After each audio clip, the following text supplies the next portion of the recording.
This electric scooter is from Joy His.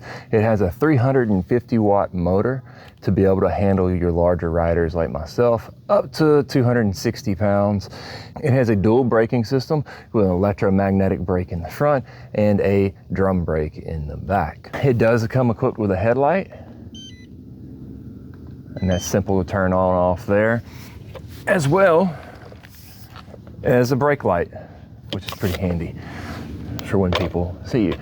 It's solid metal construction, welded very nicely together. It's pretty light. It is able to fold up to where you can take it and store it in your trunk of your car or in your house more easily. It has 3 different modes. You can set it in eco mode, drive mode, or sport mode. Eco mode is going to give you the best battery life, but the lowest speed. Drive mode's kind of in between, where sport mode's going to get you up as fast as it can, as quick as it can. One of the things I do really enjoy about this scooter is that it is app controlled. So I can set the different modes using my app. I can turn on and off my headlight using the app. It has a cruise control feature that can be turned on or off using the app. I can limit the top speed on it to say 10 miles an hour if I want to allow my daughter to ride it, and I don't want her going the full 19 miles an hour because I'm just not comfortable with that yet. I can do that.